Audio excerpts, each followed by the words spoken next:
Hello ছোট্ট বন্ধুরা, আজ তোমাদের গল্প দিদা দুই ভাই বোনের ভালোবাসার গল্প শোনাবে, যেখানে তোমরা জানতে পারবে ও ভাই ও বোনের মধ্যে যতই দ্বন্দ্ব থাকুক না কেন, বিপদের দিনে একে অপরের পাশে এসে দাঁড়াবেই।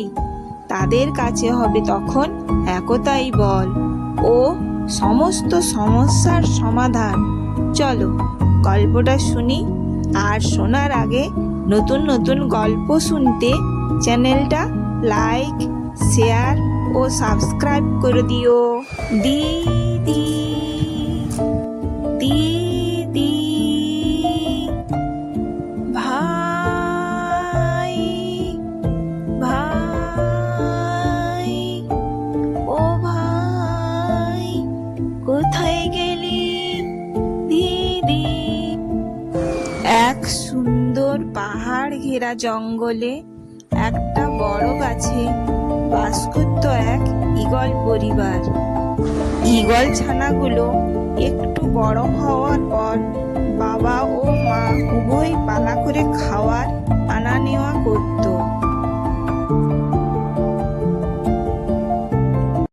বাসায় ঈগল বাচ্চাগুলো প্রায় একা থাকতো। দুই ভাই বোন খুব দুরন্ত ছিল। তারা সব সময় মারামারি করত, কখনো কখনো একে অপরকে বাসা থেকে ঠেলে ফেলে দেওয়ার চেষ্টা করত। বাবা মা খাবার আনলে কে বেশি খাবে তাই নিয়ে কাড়াকাড়ি করত। একদিন যখন বাবা ও মা পাখি বাসায় ছিল না, ঈগল ছানা দুটো একা ছিল, সেই সময় বাসায় বড় এক অজগর সাপের আক্রমণ হলো। অজগর সাপটা জিতুর দিকে বড় হাঁ করে তেড়ে এলো। আচমকা সাপের আক্রমণে ঈগল ছানা দুটো ভ্যাবাচাকা খেয়ে গেল, কিন্তু নিমেষের মধ্যে মেয়ে ঈগল ছানা মিতু তার পায়ে ধারালো নখ দিয়ে ভাই জিতুর একটা ডানা ধরে নিচে ঝাঁপিয়ে পড়ল এবং নিচে পড়ার সঙ্গে সঙ্গে নিজেরা হালকাভাবে উড়ে গিয়ে অপর ডালে বসে নিজেদের প্রাণ বাঁচালো। ভাই জিতু বলল, দিদি আজ তুমি আমার জীবন বাঁচালে, তুমি না থাকলে আমি এতক্ষণে সাপের পেটে থাকতাম। তাই আজ থেকে আমরা আর মারামারি করব না, দুজনে মিলেমিশে থাকবো, মিলেমিশে খাবো, মিলেমিশে খেলাধুলা করব।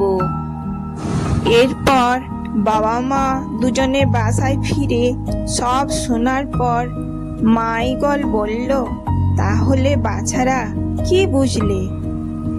বিপদে একে অপরের পাশে থাকলে সমাধান পাওয়া যায়, মারামারি করলে নয়।